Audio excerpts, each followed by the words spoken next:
మనందరం ఎప్పుడప్పుడు ఒక్కసారైనా అనుకుని ఉంటాం కదా, డబ్బులు చెట్లకు కాస్తే బాగుంటుంది, మన అవసరాలన్నీ తీరిపోతాయి, మనకు కావాల్సినప్పుడు దాని నుంచి డబ్బులు తీసేసుకొని మనం వాడేసుకోవచ్చు అని. కానీ నిజంగా పాసిబుల్ కాదని మన అందరికీ తెలుసు. కానీ ఇప్పుడు నేను చెప్పే వేలో మీరు లాంగ్ టర్మ్కి కనుక ఇన్వెస్ట్ చేస్తే ఆ ఇన్వెస్ట్మెంట్స్ మీద పవర్ ఆఫ్ కాంపౌండింగ్ ఎఫెక్ట్ ఉండి మీకు నిజంగా అవసరమైనప్పుడు ఒక లంసమ్ అమౌంట్ అనేది క్రియేట్ అవుతుంది. కానీ అసలు ఈ కాంపౌండింగ్ అంటే ఏంటి, దాని పవర్ అంటే ఏంటి, ఇవన్నిటి మీద మేము ఆల్రెడీ ఒక వీడియో డిస్కస్ చేశాము. ఆ వీడియో లింక్ నేను ఇక్కడ ఐకార్డ్లో ఇస్తాను, కింద డిస్క్రిప్షన్లో కూడా ఇస్తాను, దాన్ని వెళ్ళి చూడండి. మనం టీవీలో న్యూస్ కానీ క్రికెట్ కానీ చూసేటప్పుడు మ్యూచువల్ ఫండ్ యాడ్స్ చాలా చూస్తుంటాం కదా, మ్యూచువల్ ఫండ్స్ సహీ హే, వాటిల్లో ఇన్వెస్ట్ చేయండి అని. కానీ లాస్ట్కి ఒక డిస్క్లైమర్ ఇస్తారు, మ్యూచువల్ ఫండ్స్ మార్కెట్ ఫ్లక్చువేషన్స్తో ఉంటాయి, సో మీరు మీ ఫినాన్షియల్ అడ్వైజర్ని కన్సల్ట్ చేసి మ్యూచువల్ ఫండ్స్లో ఇన్వెస్ట్ చేయండి అని. కానీ అసలు నిజంగా మ్యూచువల్ ఫండ్స్ ప్రాఫిటబులా, అవి మనం ఇన్వెస్ట్ చేయొచ్చా, లాంగ్ టర్మ్లో నిజంగానే మనకు ఒక వెల్త్ క్రియేట్ చేయగలవా, అందరూ అన్నట్టు ఏదైనా రిస్క్ ఉందా, లేకపోతే అసలు రిస్క్ ఫ్రీయా, అసలు అవి ఎలా వర్క్ అవుతాయి, దాంట్లో ఎన్ని ఆప్షన్స్ ఉన్నాయి, ఎన్ని కేటగిరీస్ ఉన్నాయి, ఇవన్నీ మనం ఈ వీడియోలో మాట్లాడుకుందాం. నా పేరు నిహాల్, మీరు చూస్తున్నది మార్కెట్ ఫీడ్. ఇంకా మొదలు పెడదామా? సో అసలు మ్యూచువల్ ఫండ్స్ అంటే ఏంటి, అవి ఎలా వర్క్ అవుతాయి, ఇవన్నీ మాట్లాడుకునే కంటే ముందర అసలు మ్యూచువల్ ఫండ్స్లో ఏదైనా రిస్క్ ఉందా, ఆ రిస్క్ ఉంటే ఎంత ఉండొచ్చు, దాని గురించి మనం ఫస్ట్ మాట్లాడుకుందాం. ఒక ఎగ్జాంపుల్కి మార్కెట్లో ఉన్న మ్యూచువల్ ఫండ్స్ అన్నిట్లోకి మీకు అనాలిసిస్ రాక, నాలెడ్జ్ లేక అన్నిటికంటే worst under performing mutual funday select చేసుకున్నారు అనుకుందాం. అలా చేసుకున్నప్పటికీ కూడా మీరు దాన్ని లాంగ్ టర్మ్కి అంటే ఒక 10 to 15 years హోల్డ్ చేస్తే అప్పటికి కూడా అది మీకు 7-8% CAGR అనేది ఇస్తుంది.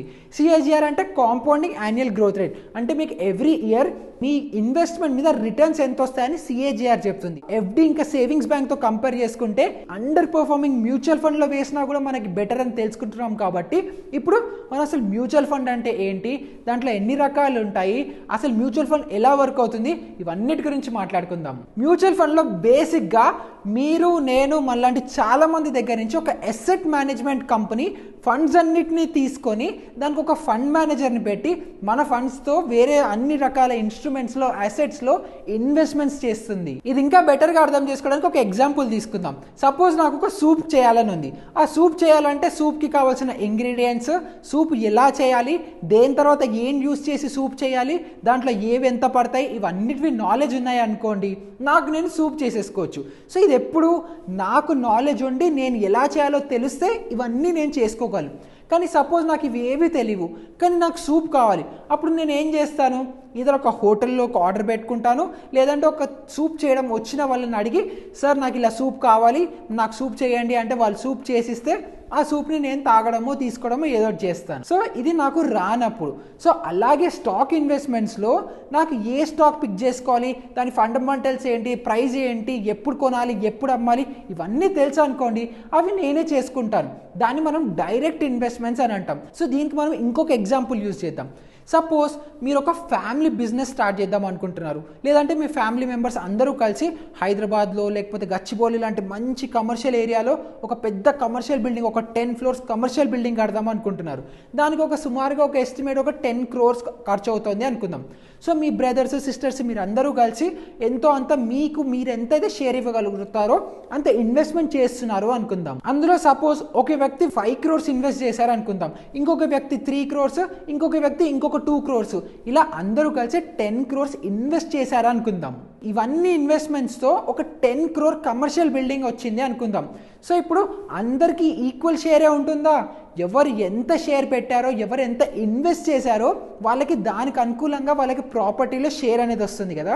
సో ఇలాగా ఎవరి ఇన్వెస్ట్మెంట్ బట్టి వాళ్ళకి ఫ్లోర్స్ అనేవి అన్నీ ఎక్కువ వస్తున్నాయి, అంటే ఎక్కువ ఇన్వెస్ట్మెంట్ ఉంటే ఎక్కువ ప్రాపర్టీలో షేర్ వస్తుంది. సో దీన్ని మనం మ్యూచువల్ ఫండ్స్లో ఇక్కడ మనం ఫ్లోర్ అనుకున్నాం కదా. సో ఇలా మీ ఇన్వెస్ట్మెంట్ వాల్యూని బట్టి మీకు మ్యూచువల్ ఫండ్స్లో యూనిట్స్ అనేవి వస్తాయి. సో ఇప్పుడు మనం ఇలా బిల్డింగ్ కట్టాలని అంటే ఒక కాంట్రాక్టర్ దగ్గరికి వెళ్తాం కదా, మనకు కావాల్సిన డిజైన్ ఇస్తాము, మన రిక్వైర్మెంట్ చెప్తాము, ఇవన్నీ చెప్తే మనకి నచ్చినట్టు మనకు అనుకూలంగా మనకు ఒక బిల్డింగ్ అనేది ఆ కాంట్రాక్టర్ మనకి కన్స్ట్రక్ట్ చేసి ఇస్తారు. సో ఇలా కన్స్ట్రక్షన్ చేసినందుకు ఆ కాంట్రాక్టర్ ఏదైతే పూర్తి వాల్యూ ఉందో దాంట్లో ఒక 1-2% ఛార్జ్ అనేది తీసుకోవచ్చు.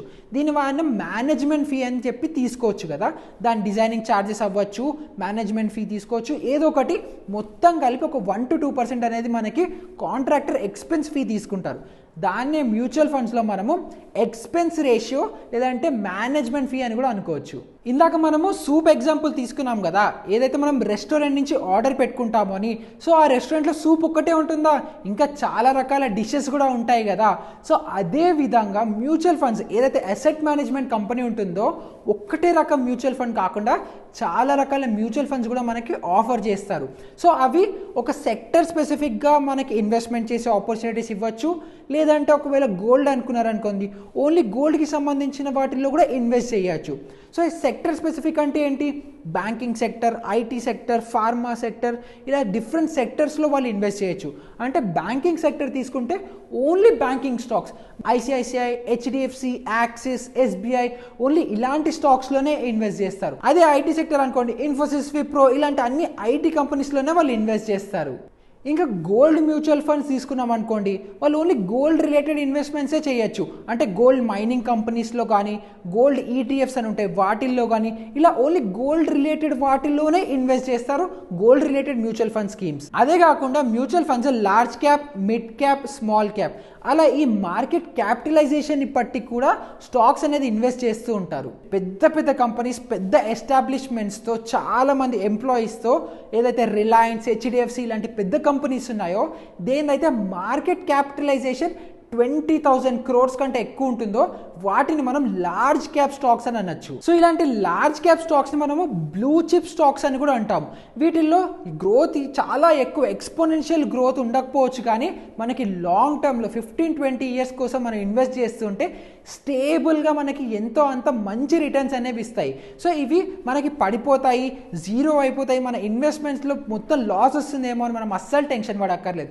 ఎందుకంటే ఇవి చాలా పెద్ద కంపెనీస్. సో ఇవి లాంగ్ రన్లో ఎప్పటికైనా మనకి స్టేబుల్ రిటర్న్స్ అనేవి ఇస్తాయి. మిడ్ క్యాప్లో ఏమో 5,000 crores నుంచి 20,000 crores మధ్యలో కనుక వాళ్ళ మార్కెట్ క్యాపిటలైజేషన్ ఉంటే అవి మిడ్ క్యాప్ స్టాక్స్ అని అంటాం. సో ఇవి లార్జ్ క్యాప్స్ అంతా స్టేబుల్ ఉండకపోవచ్చు, కానీ ఇవి కొంచెం వాలటైల్ ఉంటాయి. కానీ లార్జ్ క్యాప్స్ కంటే ఇవి అవుట్ పర్ఫామ్ చేసి వాటికంటే ఎక్కువ రిటర్న్స్ ఇచ్చే ఛాన్స్ ఉంది. కానీ ఎక్కువ రిటర్న్స్ ఇస్తున్నాయంటే కొంచెం ఎక్కువ రిస్క్ కూడా ఉంటుంది.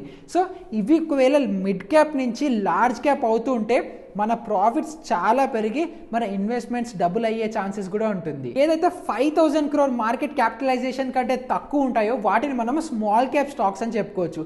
ఇవి మిడ్ క్యాప్ కంటే కూడా ఎక్కువ వాలటైల్ ఉంటాయి, కానీ మిడ్ క్యాప్ని కూడా అవుట్ పర్ఫామ్ చేసే ఛాన్సెస్ ఎక్కువ ఉంటాయి. కానీ మనం ఒకవేళ 100 స్టాక్స్ తీసుకుంటే మేబీ అందులో 10 స్టాక్సే అవుట్ పర్ఫామ్ చేస్తాయేమో, మిగతా 90 స్టాక్స్ అండర్ పర్ఫామ్ చేసి మనకి లాసెస్ ఇచ్చే ఛాన్సెస్ ఎక్కువ ఉంటుంది.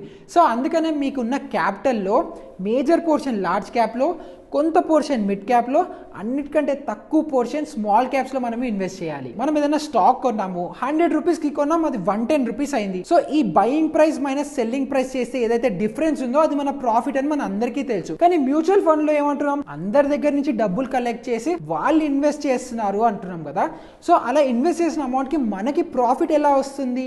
ఇందాక మనం అందరం ఒక ఫ్యామిలీ బిజినెస్ స్టార్ట్ చేద్దాము, అందరూ ఇన్వెస్ట్ చేస్తారు అని అనుకున్నాం కదా. సో దాంట్లో ఎవరు ఎంత ఇన్వెస్ట్ చేశారో వాళ్ళ ఇన్వెస్ట్మెంట్ బట్టి వాళ్ళకి ప్రాపర్టీలో షేర్ అనేది వచ్చింది.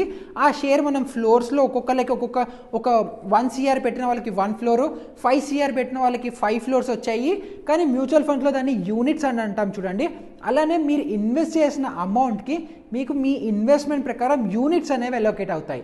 సో ఇప్పుడు ఈ యూనిట్స్ వాల్యూ అంటే యూనిట్ ఎంత ప్రైస్ అనేది మనకి ఎలా తెలుస్తుంది? ఇప్పుడు స్టాక్ అనుకోండి, ఒక స్టాక్ ప్రైస్ని బట్టి మీరు ఆ స్టాక్ వాల్యూ ఇంత అని చెప్తారు. కానీ అదే మ్యూచువల్ ఫండ్స్లో వచ్చేటప్పటికి ఒక యూనిట్ ప్రైస్ NAV ద్వారా తెలుస్తుంది, అంటే నెట్ అసెట్ వాల్యూ ద్వారా తెలుస్తుంది. సో ఈ నెట్ అసెట్ వాల్యూ అంటే ఏంటి? మ్యూచువల్ ఫండ్స్లో మీరు నేను అందరం డబ్బులు వేస్తున్నాము, కోట్లలో కలెక్ట్ అవుతుంది. ఆ కలెక్ట్ అయిన డబ్బులు మ్యూచువల్ ఫండ్ వాళ్ళు అనేక రకాల ప్రాపర్టీస్, అసెట్స్లో ఇన్వెస్ట్ చేస్తారు కదా. ఆ ఇన్వెస్ట్ చేసిన టోటల్ వాల్యూని ఎంతమంది అయితే షేర్స్ ఉంటుందో, ఎంతమందికి అయితే షేర్ ఉందో అవన్నిటితో డివైడ్ చేసి ఒక నెట్ అసెట్ వాల్యూ అనేది క్యాలిక్యులేట్ చేస్తారు. సో ఇప్పుడు మనం స్టాక్కి ఎలా అయితే ఒక స్టాక్కి ఇంత ప్రైస్ అని అనుకుంటున్నామో, అలానే మ్యూచువల్ ఫండ్లో 1 యూనిట్ ఈ NAV వాల్యూ ఎంతైతే ఉంటుందో అది 1 యూనిట్ వాల్యూ అంత అనమాట. ఇందాక మనం స్టాక్ ఎగ్జాంపుల్ తీసుకున్నప్పుడు 100లో ఏదైనా కొన్ని 110 అవుతే ఆ 10 రూపీస్ డిఫరెన్స్ ఏదైతే ప్రాఫిట్ అనుకుంటున్నామో, అలాగే సపోజ్ మీరు ఏదైనా మ్యూచువల్ ఫండ్ కొంటున్నారు, దాని NAV 100 ఉన్నప్పుడు మీరు కొన్నారు, ఆ 100 ఎన్ఏవి వాల్యూ పెరిగి 110 రూపీస్ అయిందనుకోండి, ఆ 10 రూపీస్ ఏదైతే డిఫరెన్స్ ఉందో ఎన్ఏవిలో వచ్చిందో అది మీ ప్రాఫిట్. సో ఈ మ్యూచువల్ ఫండ్స్ వాళ్ళకి ఆ ప్రాఫిట్ ఎలా వస్తుంది? వాళ్ళు ఇన్వెస్ట్ చేసిన డబ్బులు ఏవైతే ఉన్నాయో అవి ఆ అసెట్ వాల్యూ పెరగచ్చు, వాళ్ళు ఏవైతే స్టాక్స్లో ఇన్వెస్ట్ చేశారో ఆ స్టాక్ అప్రిషియేట్ అవ్వచ్చు, దాని మీద ఇంట్రెస్ట్ రావచ్చు, డివిడెండ్ రావచ్చు, ఇవన్నీ కంపెనీకి ఏదైతే వస్తాయో అవన్నీ మొత్తం సమ్ని వాళ్ళు మళ్ళీ డివైడ్ చేసి షేర్ హోల్డర్స్కి వాళ్ళు దాన్ని మళ్ళీ యూనిట్స్లో ఒక్క యూనిట్కి ఎన్ఏవి ఎంత పెరగాలో వాళ్ళు డిసైడ్ చేసి ఎన్ఏవి వాల్యూ అనేది పెరుగుతూ ఉంటుంది. సో ఆ ఎన్ఏవి వాల్యూ ఎంతైతే డిఫరెన్స్ పెరిగిందో ఆ డిఫరెన్స్ అనేది మీకు ప్రాఫిట్గా వాళ్ళు ఇస్తారు. సో సపోజ్ మీ ఎన్ఏవి 100 నుంచి 110 అయింది, సో ఆ 10 రూపీస్ మొత్తం ప్రాఫిట్ మీకే వస్తుందా? ఇవన్నీ మేనేజ్ చేసి వాళ్ళు ఇన్వెస్ట్ చేసి ఇవన్నీ మీకు ఇచ్చినందుకు ఎంతో అంత ట్రాన్సాక్షన్ ఫీయో, మేనేజ్మెంట్ ఫీయో, ఎక్స్పెన్స్ రేషియో ఇందాక మనం అనుకున్నట్టు ఛార్జ్ చేస్తారు కదా, సో ఆ ఎక్స్పెన్స్ రేషియో వచ్చేసి ఇయర్లీ 1 to 2% ఉంటుంది. ఈ 1 to 2% ప్రాఫిట్ మీద కాదు, మీ టోటల్ ఇన్వెస్ట్మెంట్ మీద వాళ్ళు ఛార్జ్ చేస్తారు. ఇది మీకు లాస్ రానియండి, ప్రాఫిట్ రానియండి, వాళ్ళకి సంబంధం లేదు. మీ టోటల్ ఇన్వెస్ట్మెంట్ వాల్యూ మీద 1 to 2% అనేది ఎక్స్పెన్స్ రేషియో వాళ్ళు ఛార్జ్ చేస్తారు. సో ఇప్పుడు మనం మ్యూచువల్ ఫండ్ అంటే ఏంటి, అది ఎలా వర్క్ అవుతుంది అని తెలుసుకున్నాం కదా. కానీ మనం మ్యూచువల్ ఫండ్లో ఇన్వెస్ట్ చేయాలంటే ఎన్ని రకాలు ఉన్నాయి, ఎన్ని కేటగిరీస్ ఉన్నాయి, ఎన్ని వేస్లో మనం ఇన్వెస్ట్ చేయొచ్చు, దాని గురించి మనం మాట్లాడుకుందాం. సో మేజర్గా మ్యూచువల్ ఫండ్స్ వాళ్ళు ఈక్విటీ, డెట్ లేకపోతే లిక్విడ్ ఫండ్స్ లేకపోతే రెండు కలిపి ఉన్న దాంట్లో ఇన్వెస్ట్ చేస్తూ ఉంటారు. సో ఇందులో మనం ఫస్ట్ ఈక్విటీ లేకపోతే ఈక్విటీ గ్రోత్ స్కీమ్ గురించి మాట్లాడుకుందాం. పేరులో ఉన్నట్టే ఈ mutual funds only stock investments ఈక్విటీలో ఇన్వెస్ట్ చేస్తాయి. ఇంకా ఇవి ఈక్విటీలో ఇన్వెస్ట్మెంట్స్ ఉన్నాయి కాబట్టి హై రిస్క్ హై రివార్డ్ కూడా ఇస్తాయి. అలా రిస్క్ ఉన్నప్పటికీ కూడా మీరు లాంగ్ టర్మ్ అంటే ఒక 10 to 15 years కనుక హోల్డ్ చేస్తే మీకు మంచి రిటర్న్స్ అనేవి వస్తాయి. సో ఇందులో ఇన్వెస్ట్ చేయడం వల్ల మనకి చాలా డైవర్సిఫికేషన్ అని వస్తుంది. అంటే చాలా రకాల స్టాక్స్లో మనకి ఎక్స్పోజర్ ఉండి మన ఇన్వెస్ట్మెంట్స్ అనేవి డైవర్సిఫై అయ్యి మనకి స్టేబుల్ రిటర్న్స్ వచ్చే ఛాన్సెస్ కూడా ఉంటాయి. ఇప్పుడు మనం మాట్లాడుకునే ఈక్విటీ ఫండ్స్ని మళ్ళీ 3 సబ్ కేటగిరీస్గా డివైడ్ చేయొచ్చు. ఒకటేమో సెక్టర్ స్పెసిఫిక్ ఫండ్స్, ఇంకొకటేమో ఇండెక్స్ ఫండ్, ఇంకా థర్డ్ వచ్చేసి ట్యాక్స్ సేవింగ్ ఫండ్. మనం ఫస్ట్ సెక్టర్ స్పెసిఫిక్ ఫండ్ గురించి మాట్లాడుకుందాం.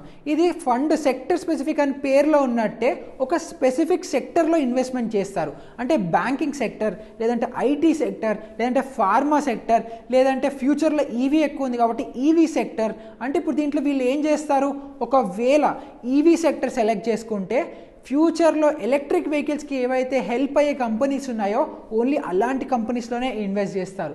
ఒకవేళ బ్యాంకింగ్ సెక్టర్ తీసుకుంటే హెచ్డిఎఫ్సి బ్యాంక్, ఐసిఐసిఐ, యాక్సిస్ ఇలా ఓన్లీ బ్యాంకింగ్ స్టాక్స్లోనే ఇన్వెస్ట్ చేస్తారు. నెక్స్ట్ ఏమో ఇండెక్స్ ఫండ్ గురించి మాట్లాడుకుందాం. ఈ ఇండెక్స్ ఫండ్లో ఒక ఇండెక్స్ని వీళ్ళు ఫాలో అవుతారు. సపోజ్ దాన్ని వాళ్ళు ఒక నిఫ్టీ 50 ఇండెక్స్ ఫండ్ని ఫాలో అవుతున్నారు అనుకుందాం. సో ఈ నిఫ్టీ 50లో ఏవైతే ఇవన్నీ స్టాక్స్ ఉన్నాయో వాటికి ఇంత వెయిటేజెస్ ఉన్నాయి. సో ఈ ఫండ్ మేనేజర్ ఎవరైతే ఉంటారో మనం ఇచ్చే అన్ని ఇన్వెస్ట్మెంట్స్లో ఈ ఏ స్టాక్ ఎంత అయితే వెయిటేజ్ ఉందో ఒక నిఫ్టీ 50 ఇండెక్స్లో వీళ్ళు బ్లైండ్గా అంత ఇన్వెస్ట్మెంట్ అంత వెయిటేజ్తో ఇన్వెస్ట్ చేసేస్తారు. నార్మల్ మ్యూచువల్ ఫండ్లో ఏమవుతుంది, ఇందాక బ్యాంకింగ్ సెక్టర్ తీసుకున్నాం, ఆ బ్యాంకింగ్ సెక్టర్లో ఐసిఐసిఐ, హెచ్డిఎఫ్సి ఇవన్నీ అవ్వచ్చు. దాంట్లో ఏ స్టాక్లో ఎంత అమౌంట్ పెట్టాలి అని చెప్పి ఒక ఫండ్ మేనేజర్ తన ఎక్స్పర్టీస్తో తన నాలెడ్జ్తో డిసైడ్ చేసి ఇన్వెస్ట్ చేస్తారు. కానీ ఇండెక్స్ ఫండ్లో ఇండెక్స్ ఫండ్ మేనేజర్ ఎవరైతే ఉన్నారో వాళ్ళ ఎక్స్పర్టీస్ నాలెడ్జ్ యూజ్ చేయకుండా ఈ ఇండెక్స్లో ఏవైతే వెయిటేజెస్ ఉన్నాయో దేనికి ఎంత షేర్ ఇవ్వాలో అంత షేర్ ఇచ్చుకుంటూ పోతారు. ఒకవేళ ఆ ఇండెక్స్లో ఏదైనా చేంజ్ వచ్చి ఏదైనా స్టాక్ వెళ్ళిపోయి యాడ్ అయింది అనుకోండి, వీళ్ళు అదే ప్రకారంగా దాన్ని మళ్ళీ షిఫ్ట్ కూడా చేసేస్తారు. సో ఇందులో ఫండ్ మేనేజర్ రోల్ ఎక్కువ లేదు, తన ఎక్స్పర్టీస్ నాలెడ్జ్ ఎక్కువ లేదు కాబట్టి ఈ ఇండెక్స్ ఫండ్స్వి ఎక్స్పెన్స్ రేషియో అనేది చాలా తక్కువ ఉంటుంది. ఇంకా ఇవి ఇండెక్స్ ఫండ్స్ కాబట్టి చాలా స్టేబుల్గా లాంగ్ రన్లో కన్సిస్టెంట్గా 15% రిటర్న్స్ అనేవి ఇస్తుంటాయి. సో ఎవరైనా లాంగ్ టర్మ్ కోసం ఎస్ఐపి చేయాలనుకుంటే ఇండెక్స్ ఫండ్స్ అనేవి చాలా మంచి ఆప్షన్. ఇంకా లాస్ట్ వచ్చేసి ట్యాక్స్ సేవింగ్ ఫండ్. ఇది ఇన్కమ్ ట్యాక్స్ కట్టే ప్రతి ఒక్కరికి చాలా యూస్ఫుల్ అవుతుంది. దీన్ని ఈక్విటీ లింక్డ్ సేవింగ్ స్కీమ్ అని కూడా అంటారు. అంటే వీటిలో మనం ఏవైతే ఫండ్ ఇన్వెస్ట్ చేస్తామో దానికి ఎంతైతే అమౌంట్ మనం ఇన్వెస్ట్ చేసామో అది మనకి ఇన్కమ్ ట్యాక్స్లోంచి డిడక్షన్ ఉంటుంది ఏటీసీ ద్వారా. సో ఈ ఏటీసీ డిడక్షన్ ద్వారా మనం ఎంత అంటే అంత ఇన్వెస్ట్ చేసుకుంటూ పోవచ్చా? లేదు. 1,50,000 అంటే ఒక 1 yearలో 1,50,000 వరకు మీరు మీ ఇన్కమ్ ట్యాక్స్లో ఉన్న ఏదైతే ట్యాక్స్ కట్టాలో ఆ ట్యాక్స్ బదులు ఈ ఈఎల్ఎస్ఎస్ మ్యూచువల్ ఫండ్స్ కనుక తీసుకుంటే మీకు ట్యాక్స్ కటింగ్ అనేది ఉంటుంది. కానీ మీరు ఒకటి గుర్తుపెట్టుకోవాలి, ఈ ఈఎల్ఎస్ఎస్ మ్యూచువల్ ఫండ్స్ ఏవైతే ఉంటాయో వీటికి 3 years లాక్-ఇన్ పీరియడ్ అనేది ఉంటుంది. సో మీరు ఈ 3 yearsలో వాటిని మళ్ళీ అమ్మి వాటిని క్యాష్ లాగా తీసుకోలేరు. ఇప్పుడు మనం లిక్విడ్ మ్యూచువల్ ఫండ్స్ గురించి మాట్లాడుకుందాం. ఈ లిక్విడ్ మ్యూచువల్ ఫండ్స్లో షార్ట్ టర్మ్ డెట్ ఇన్స్ట్రుమెంట్స్లో ఇన్వెస్ట్ చేస్తాము. అంటే ఇప్పుడు మీకు ఏదైనా షార్ట్ టర్మ్ గోల్ ఉంది, దానికోసం ఎఫ్డి లేకపోతే సేవింగ్స్ బ్యాంక్ అకౌంట్ కంటే లిక్విడ్ మ్యూచువల్ ఫండ్స్లో చేస్తే మీకు రిటర్న్స్ అనేవి కొంచెం ఎక్కువ వస్తాయి. ఇప్పుడు మీరు ఈక్విటీలో ఇన్వెస్ట్ చేస్తున్నారు అనుకోండి, ఈ షార్ట్ టర్మ్ ఫ్లక్చుయేషన్స్లో మీకు లాస్ రావచ్చు. సో దానికోసం లాస్ రాకుండా అంటే ఎక్కువ ఇంట్రెస్ట్ రావడం కోసము మనం లిక్విడ్ ఫండ్స్ని సెలెక్ట్ చేసుకోవచ్చు. ఇంకా థర్డ్ ఆప్షన్ వచ్చేసి గవర్నమెంట్ బాండ్స్. ఇందులో ఎవరైతే మ్యూచువల్ ఫండ్ మేనేజర్స్ ఉంటారో వాళ్ళు గవర్నమెంట్ బాండ్స్, డెబెంచర్స్ ఇలాంటి వాటిల్లో ఇన్వెస్ట్మెంట్ చేస్తారు. వీటిల్లో రిస్క్ రిటర్న్ రెండూ తక్కువే ఉంటాయి. షార్ట్ టర్మ్ గా మనీ సేవ్ చేసుకోవాలంటే లిక్విడ్ ఫండ్ లాగే ఈ గవర్నమెంట్ బాండ్స్ లో కూడా మనం ఇన్వెస్ట్ చేయొచ్చు. ఈ గవర్నమెంట్ బాండ్స్ ని ఫిక్స్డ్ ఇన్కమ్ మ్యూచువల్ ఫండ్స్ అని కూడా అంటాము. కానీ ఫిక్స్డ్ ఇన్కమ్ అని పేరులో ఉందనగానే దీంట్లో ఫిక్స్డ్ రిటర్న్స్ వస్తాయని ఎక్స్పెక్ట్ చేయకండి. మీకు మీ లాసెస్ రావు, కానీ ఫిక్స్డ్ పర్సెంటేజ్ ఆఫ్ రిటర్న్స్ గ్యారంటీగా వస్తాయని మాత్రం రూల్ లేదు. ఇంకా లాస్ట్ వచ్చేసి బ్యాలెన్స్డ్ ఫండ్. పేరులో ఉన్నట్టే ఇవి ఈక్విటీ, లిక్విడ్ ఫండ్స్, డెట్ అన్నిట్లో ఇన్వెస్ట్ చేసి మనకు ఒక డైవర్సిఫికేషన్ అనేది ఇస్తారు. ఇందులో వీళ్ళు మార్కెట్ కండిషన్ని బట్టి మార్కెట్ బులిష్ ఉందనుకోండి స్టాక్స్లో ఇన్వెస్ట్మెంట్స్ ఎక్కువ చేస్తారు. అదే మార్కెట్ బేరిష్ ఉంది, మార్కెట్ పడిపోతుంది అనుకోండి గోల్డ్లో లేదంటే ఇలాంటి లిక్విడ్ ఫండ్స్లో వాళ్ళ క్యాష్లో పెంచి మనకు ఒక స్టేబుల్గా రిటర్న్స్ ఇచ్చేలాగా చూస్తారు. ఇప్పుడు ఉన్న అన్ని ఇన్వెస్ట్మెంట్ ఆప్షన్స్లో మీ రిక్వైర్మెంట్ బట్టి, గోల్ని బట్టి, టైం ఫ్రేమ్ని బట్టి మీకు నచ్చిన ఇన్స్ట్రుమెంట్లో ఎస్ఐపి చేసి మీరు ఈజీగా ఇన్వెస్ట్ చేయొచ్చు. మ్యూచువల్ ఫండ్లో మనకు వచ్చే మేజర్ అడ్వాంటేజ్ ఏంటంటే చాలా తక్కువ ఇన్వెస్ట్మెంట్లో మనకి చాలా డైవర్సిఫికేషన్ వస్తుంది. ఇప్పుడు ఇందులో మనం ఒక ఇండెక్స్ ఫండ్ కనుక ఎగ్జాంపుల్గా తీసుకుంటే ICICI Prudential Nifty 50 index fund మనం ఎగ్జాంపుల్గా తీసుకుంటే 100 రూపీస్తోనే మీరు నిఫ్టీలో ఉన్న 50 స్టాక్స్లో మీకు ఇన్వెస్ట్మెంట్ వస్తుంది. అంటే మీరు జస్ట్ 100 రూపీస్తోనే 50 స్టాక్స్ యొక్క డైవర్సిఫికేషన్ మీకు వస్తుంది. సో జస్ట్ 100 రూపీసే కాబట్టి స్టూడెంట్స్ కానీ కొత్తగా ఇన్వెస్ట్మెంట్ చేద్దాం అనుకున్న వాళ్ళు ఈజీగా ఇన్వెస్ట్ అనేది చేయడం స్టార్ట్ చేసి దాంట్లో ఎస్ఐపి చేయొచ్చు. అదొక్కటే కాకుండా మనకి గోల్ స్పెసిఫిక్గా కూడా మనకి మ్యూచువల్ ఫండ్స్ ఉంటాయి. సపోజ్ మనకి రిటైర్మెంట్ కోసం రిటైర్మెంట్ ఫండ్ కూడా ఉంటుంది. అంటే దీంట్లో మనకి స్టేబుల్గా నెక్స్ట్ 20 ఇయర్స్కి స్లోగా ఇన్వెస్ట్మెంట్ చేసుకుంటూ పోతే మనకి రిటైర్మెంట్ టైంకి ఇంత లంసమ్ అమౌంట్ రావడం కోసం ఒక రిటైర్మెంట్ మ్యూచువల్ ఫండ్ ఆప్షన్ కూడా ఉంటుంది. సో దీంట్లో మనం ప్రతి నెల ఎస్ఐపి చేసేటప్పుడు నార్మల్ స్టాక్ ఇన్వెస్ట్మెంట్లో ఏమవుతుంది, మనం రకరకాల స్టాక్స్ కొంటాము. దాంట్లో ఏది ఎంత మన కోసం దేని పర్పస్ కోసం వాడాలో మనకు క్లారిటీ ఉండదు. కాబట్టి మ్యూచువల్ ఫండ్స్లో మనం ఈ రిటైర్మెంట్ ఫండ్ కనుక సెలెక్ట్ చేసుకుంటే మీరు అందులో ఎస్ఐపి చేస్తున్నారు అనుకోండి, మీకు తెలుసు ఏదైతే ఆ మ్యూచువల్ ఫండ్లో ఇన్వెస్ట్ చేశారో అది ఓన్లీ మీ రిటైర్మెంట్ కోసమే అని. సో ఆ క్లారిటీ రావడం కోసం కూడా మ్యూచువల్ ఫండ్స్ అనేవి హెల్ప్ అవుతాయి. ఇవన్నీ ఏమో మీరు లాంగ్ టర్మ్ కోసం కదా, కానీ షార్ట్ టర్మ్లో 1 to 3 ఇయర్స్లో ఏదైనా కార్ కొందాం అనుకుంటున్నారు. సో దానికోసం మీరు దేంట్లో ఇన్వెస్ట్ చేయొచ్చు, డెఫినెట్గా మీరు ఈక్విటీ ఇన్వెస్ట్మెంట్స్ చేయకండి. ఎందుకంటే 1 to 3 ఇయర్స్లో స్టాక్ మార్కెట్ ఒకవేళ కరెక్ట్ అయ్యి స్టాక్ మార్కెట్ కిందకు వస్తే మీ ఇన్వెస్ట్మెంట్ వాల్యూ తగ్గచ్చు. సో దానికోసం ఏదైనా షార్ట్ టర్మ్ గోల్స్ కోసము లిక్విడ్ ఫండ్స్లో ఎక్కువ ఇన్వెస్ట్ చేయండి. సో దీనికి ఒక ఎగ్జాంపుల్ తీసుకుంటే హెచ్డిఎఫ్సి షార్ట్ టర్మ్ డెట్ ఫండ్లో కనుక మీరు ఇన్వెస్ట్ చేస్తే మీకు ఇయర్లీ 7 to 8% ఫిక్స్డ్ రిటర్న్స్ వస్తాయి. కానీ అదే మీ గోల్ ఒకవేళ 3 to 8 ఇయర్స్లో ఉందనుకోండి, మీ ఇన్వెస్ట్మెంట్లో కొంచెం గోల్డ్ కూడా యాడ్ చేసుకోవచ్చు. సో గోల్డ్ ఇన్వెస్ట్మెంట్స్ కోసం గోల్డ్ మ్యూచువల్ ఫండ్స్ లేకపోతే సావరెన్ గోల్డ్ బాండ్స్, ఎస్జీబీస్ వీటిల్లో కూడా ఇన్వెస్ట్మెంట్ చేయొచ్చు. గోల్డ్ కొంచెం పెరగచ్చు తగ్గచ్చు, కానీ స్టిల్ ఈక్విటీ కంటే సేఫ్ ఉంటుంది. So me 3 to 8 years target కోసము మీరు గోల్డ్లో ఇంకా డెట్ ఫండ్స్లో రెండిట్లో ఇన్వెస్ట్ చేయొచ్చు. సో ఇప్పుడు gold mutual funds, sovereign gold bonds, SGB వీటిల్లో ఇన్వెస్ట్మెంట్ చేయడం ఎలాగా, వీటి గురించి మాట్లాడలేదు కదా వీడియోలో అని మీరు అనుకుంటూ ఉంటే ఎస్జీబీ గురించి కానీ గోల్డ్ గురించి కానీ అసలు ఎన్ని రకాల గోల్డ్ ఇన్వెస్ట్మెంట్స్ ఉన్నాయి ఇవన్నిటి మీద మేము ఆల్రెడీ ఒక వీడియో చేశాము. ఆ వీడియో లింక్ నేను ఇక్కడ ఐ కార్డ్లో ఇస్తాను, కింద డిస్క్రిప్షన్లో కూడా ఇస్తాను, దాన్ని చెక్అవుట్ చేయండి.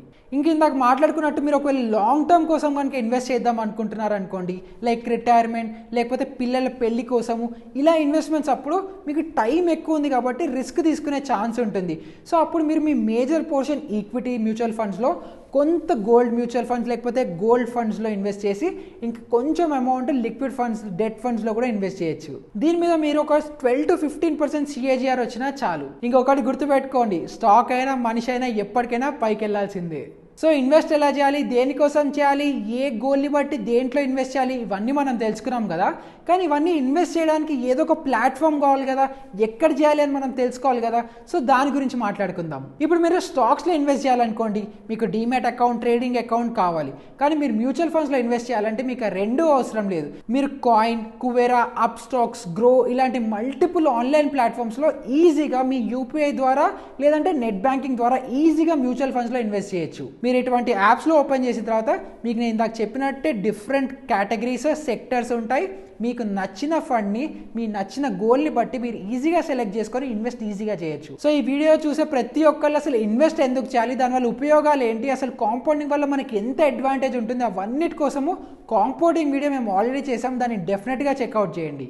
సో ఇంక ఈ వీడియోలో అసలు మనం మ్యూచువల్ ఫండ్స్ అంటే ఏంటి, అవి ఎలా వర్క్ అవుతాయి, దేంట్లో ఇన్వెస్ట్మెంట్ చేయొచ్చు, ఎన్ని రకాలు ఉన్నాయి, ఒకవేళ ఇన్వెస్ట్మెంట్ చేయాలంటే ఏ ప్లాట్ఫామ్స్లో ఇన్వెస్ట్ చేయాలి, ఇవన్నిటి గురించి మనం మాట్లాడుకున్నాం. ఇంకా ఈ వీడియో చూసిన మీకు మ్యూచువల్ ఫండ్స్ గురించి మొత్తం కాకపోయినా బ్రీఫ్గా ఒక మ్యూచువల్ ఫండ్ అంటే ఏంటి, ఇన్వెస్ట్మెంట్స్ అంటే ఏంటి ఒక ఐడియా వచ్చిందని అనుకుంటున్నాం. ఇంకా ఈ వీడియోని మీకోసం మేము సెగ్మెంట్స్లో డివైడ్ చేసాం. సో మీకు ఏ సెగ్మెంట్ కావాలో డైరెక్ట్గా సెగ్మెంట్ వెళ్ళి మళ్ళీ చూడొచ్చు. ఇంకా వీడియో మీకు హెల్ప్ అయింది, అసలు ఇన్వెస్ట్మెంట్ చేయాలంటే స్టార్ట్ ఎక్కడ చేయాలి, మ్యూచువల్ ఫండ్స్ బెస్ట్ వేనా కాదా, ఇవన్నీ మేము నీకు బేసిక్ నాలెడ్జ్ ఇచ్చానని అనుకుంటున్నాను. ఈ నాలెడ్జ్ ఇంకెవరికైనా హెల్ప్ అవుతుంది, వాళ్ళ ఇన్వెస్ట్మెంట్ జర్నీ స్టార్ట్ చేయడానికి యూజ్ అవుతుంది అనుకుంటే ఈ వీడియోని వాళ్ళతో డెఫినెట్గా షేర్ చేయండి. ఇంకా మీకు ఈ వీడియోలో ఎలాంటి డౌట్స్ ఉన్నా, ఇన్వెస్ట్మెంట్స్ మీద, మ్యూచువల్ ఫండ్స్ మీద సజెషన్స్ ఉన్నా, ఫీడ్బ్యాక్స్ ఉన్నా, ఎలాంటివి ఉన్నా కింద కమెంట్స్ డౌన్లో కమెంట్ అనేది పెట్టండి. ఇంకా మీకు ఈ వీడియో నచ్చితే లైక్ చేయండి, షేర్ చేయండి, సబ్స్క్రైబ్ చేయండి. ఇలాంటి ఇంకొక ఇన్ఫర్మేటివ్ వీడియోతో నేను మళ్ళీ మీ ముందరకు వస్తాను. Good bye.